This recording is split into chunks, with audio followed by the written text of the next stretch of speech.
끝없는 바람 저만 산 위로 나뭇잎 사이 불어가는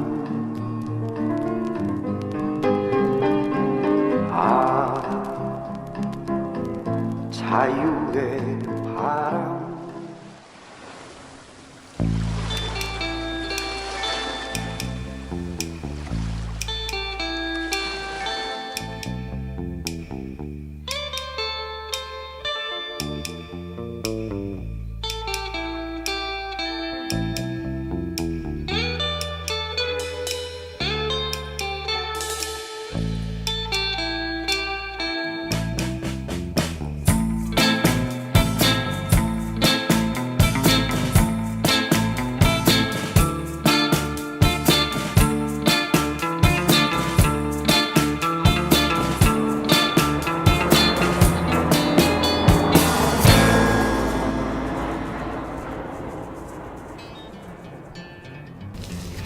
You can make tea from this one, kawa, also known as the peppermint tree.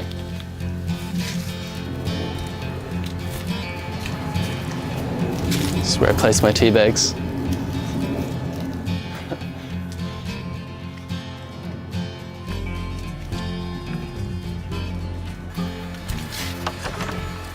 Welcome.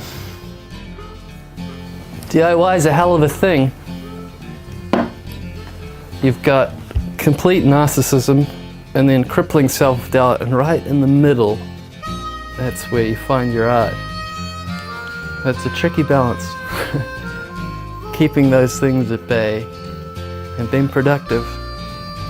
I think the pressures of a recording studio at my own cost would severely inhibit any kind of creative output that I could achieve. So recording in my home studio is really the way to go. I have the liberty to slowly perfect as best I can the songs that I'm working on and realize the sonic vision that I have for the work that I'm doing. I'd love to make a movie one day. I really want to make a movie. Probably a sci-fi or an animation. I love Japanese animation. I'd love to do an animated movie. Something along those lines. Abez is a musical genius. His record goes round and round on my record player and I just have it on repeat. He's actually like, he'd have to be one of the best in the world, I reckon. He's the man. We came to Whangamata because we love the area. There's no traffic lights. There's beautiful beaches. Surf's good. People are friendly. I reckon when you travel, you get the best, like you have the best experiences for all these little shops you can't find. Like they're never on the main street. You go there, you know, they got handcrafted stuff. It's where the gold is. Op shops, like, you know, homemade stuff, like even food. You're always off the beaten track. We want to do something like that. We just buy stuff that we like, and if other people like it, so be it. It seems to be going well. We're stoked.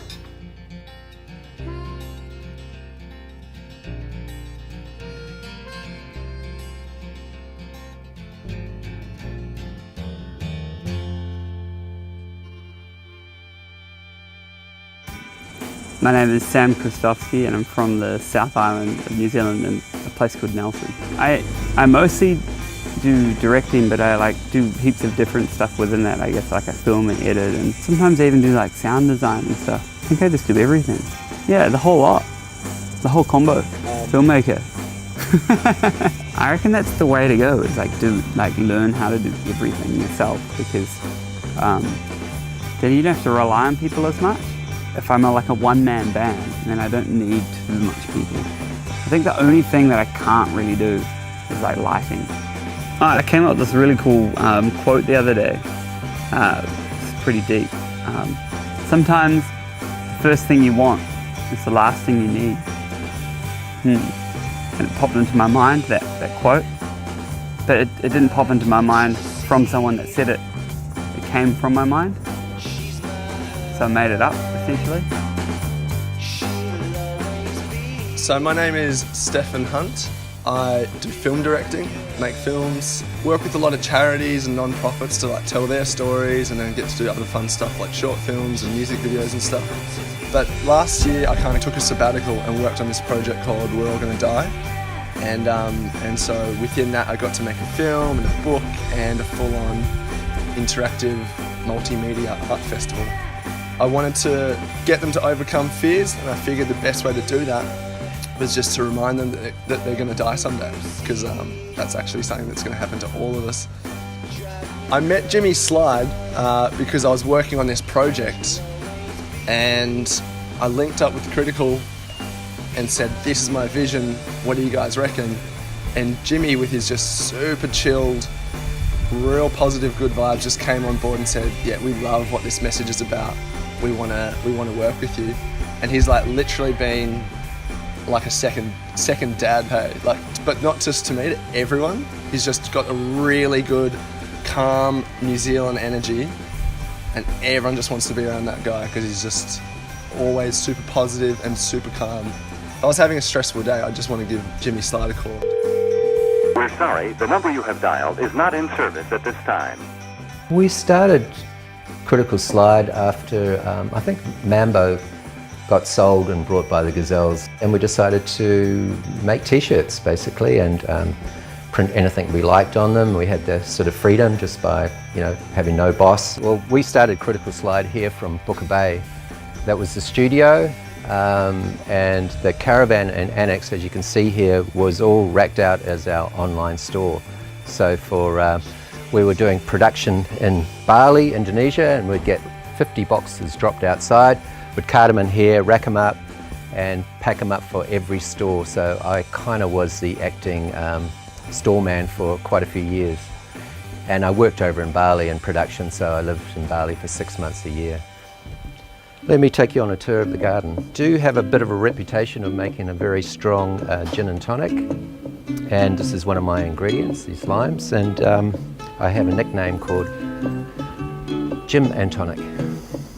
Frangipanis, papaya, punky dog, bit of self-seeded basil, bit of a variety of chili. This is El Pinche, the little Mexican. That's pretty much the garden tour. On the way to the city every day, I pass a tattoo parlour in Woi Woi called the Electric Texter.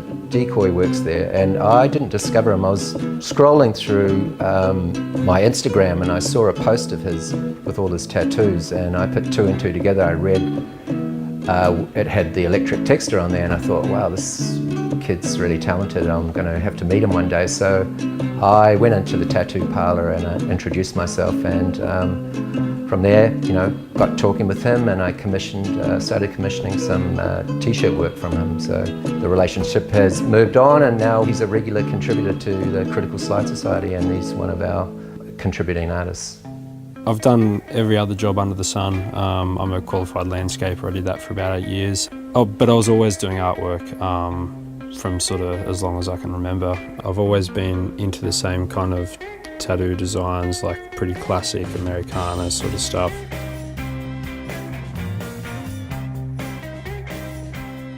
So we're all from the Central Coast. The band that I'm doing now, we're called Stone Age.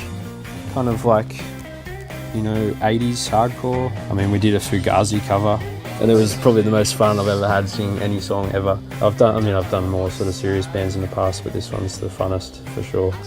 My favourite my most prized possessions are my hands, which I got done in New York off basically my favourite tattooist, Bert Crack. But then like I've got a lot of sort of fun, like nice ones that, like, you know, this tattoo here is a rose that I tattooed on myself, but my wife did the stretching for me because you need both hands to tattoo.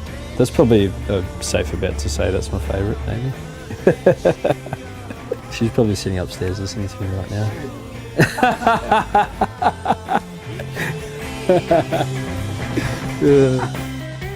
Like the Mount is still like a super small place. We consider it sort of like the frontier, you know, it's going to be a big place, and it's not the gold diggers that, that like do really well, it's the people selling shovels.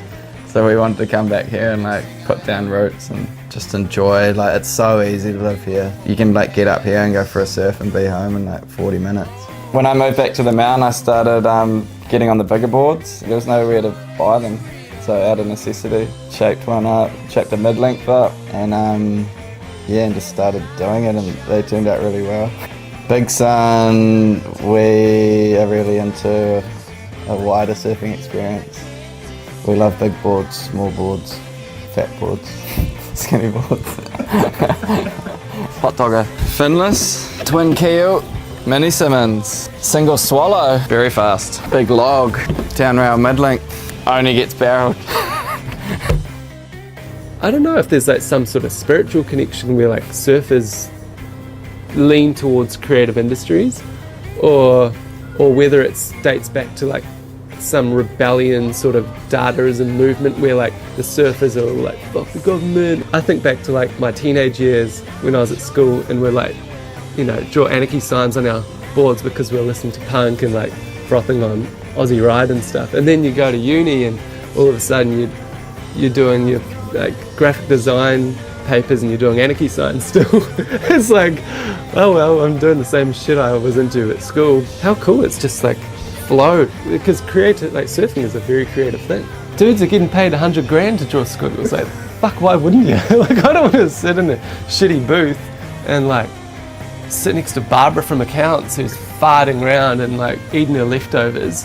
I don't want to do that. Like, I guess you're working independently, you find yourselves working with other like-minded people. I went to school with Aaron, who's Arthur Arbets. He's a Mount kid. Sam I met 5 years ago through his old girlfriend who's from the Mount. Derek Henderson I met on a shoot, and like I've always like loved his work. So it's really cool to be grouped in with these people and now shooting projects with them. It's epic.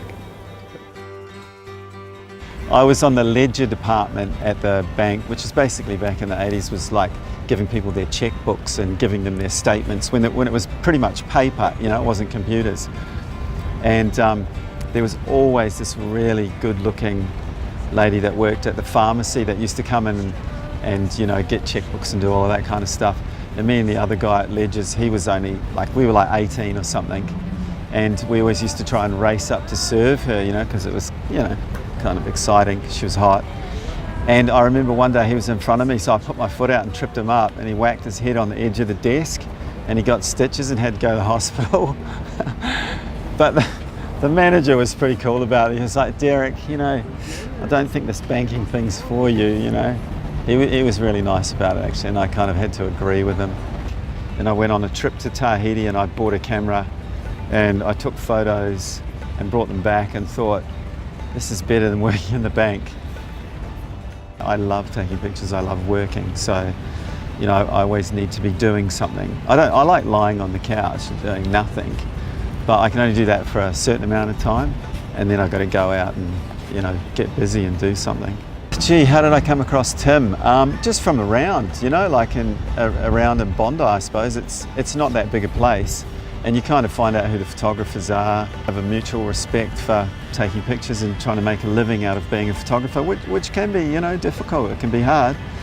You've got to keep working at it, and I think the thing with Tim, like a lot of successful photographers, he's got a good work ethic. You know, the guy works all the time. He's always doing stuff. Like that, if you're going to succeed in anything in life, you just got to be 100% into it. And he's like that, you know.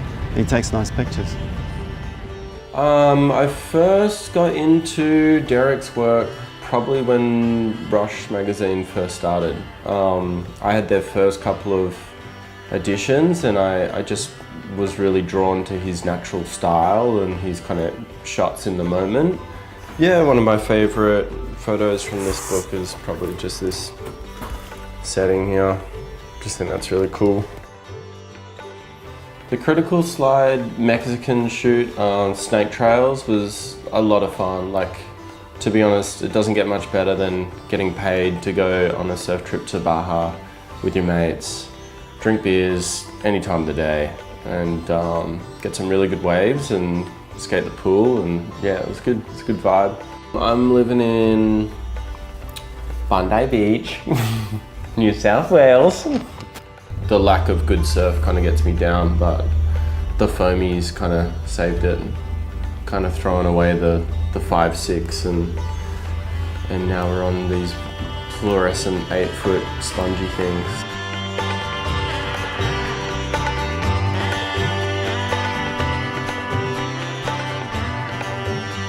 I met Tim about probably 6 years ago, just through a mutual friend.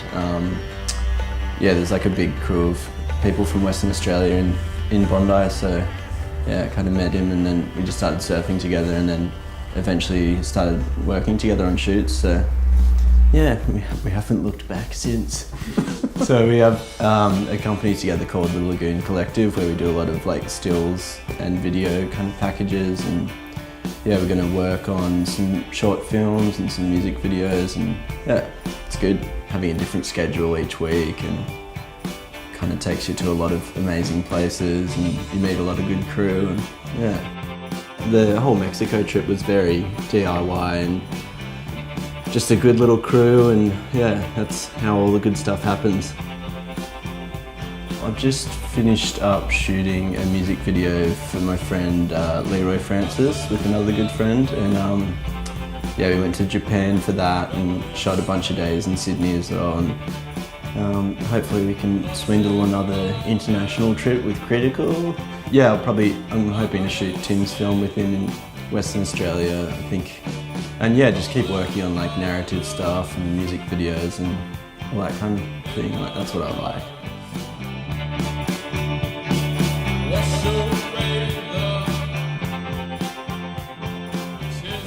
Just started surfing when I was younger.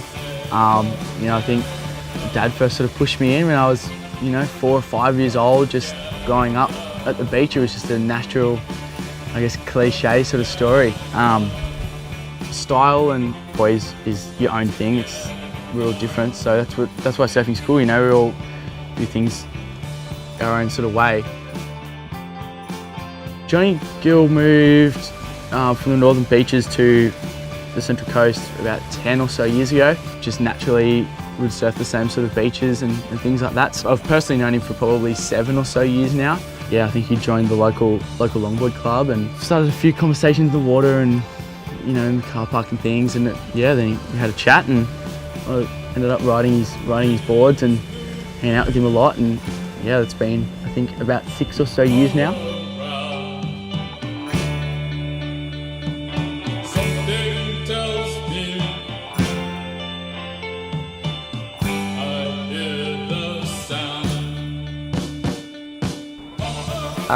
We call one FB, we also call one Sue, we've got one called Bambalam, and we've got one called Mini Duck.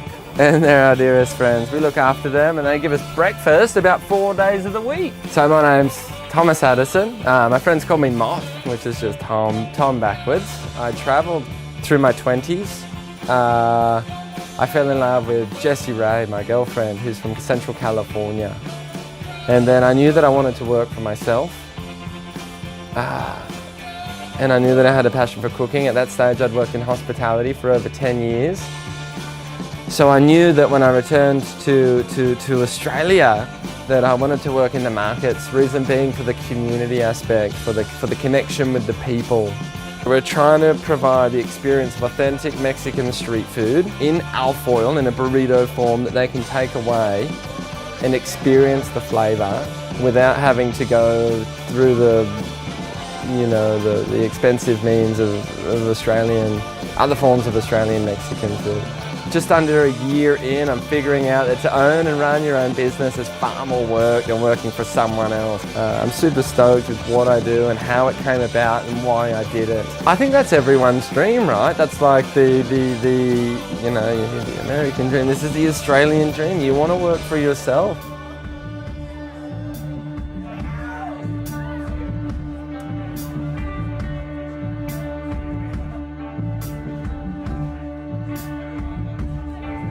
I guess just feeling around and wanting to experiment myself. Like, you want to get what's in your head out, and The natural progression doing that is just to try and do it yourself, I guess. Having an instrument and being able to create those moods really drew me in, and I just kind of went down the rabbit hole and just kept going deeper and deeper.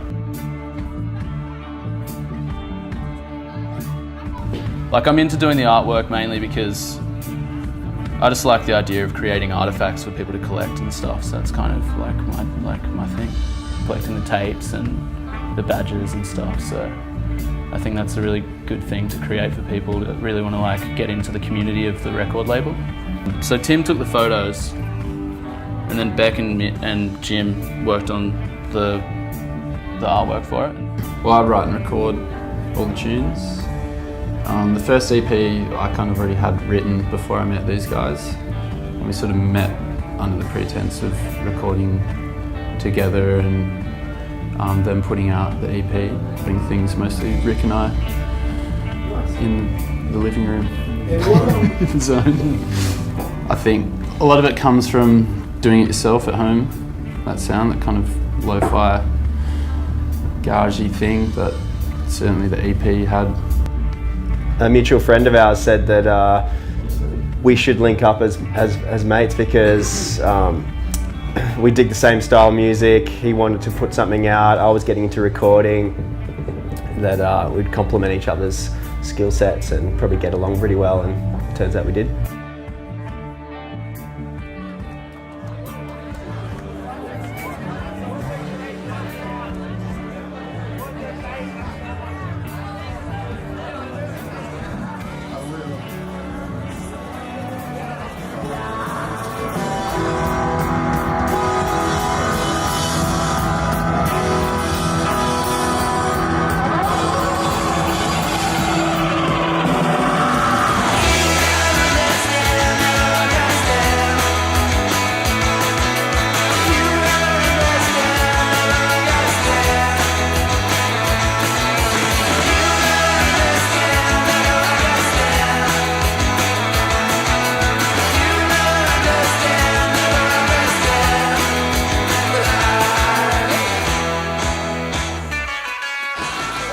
Billy T. James. Gary Oldman. I think it would be Will Forte. Wesley Snipes or Will Smith. Danny DeVito. Steve Buscemi. Philip Seymour Hoffman, if he was still alive. Sean Penn in 1982. Tom Selleck. Al, the extraterrestrial alien. Told the bookworm. Patrick Swayze, Point Break. I think Leonardo DiCaprio. Maybe like Macaulay Culkin. Maybe personality-wise, Oscar the Grouch.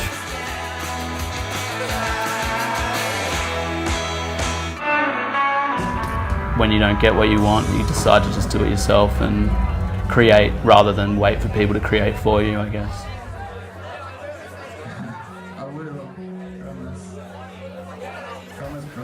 Let's see now. It's been a while since I've used it. We'll see if we can try to get some sound out of it, huh?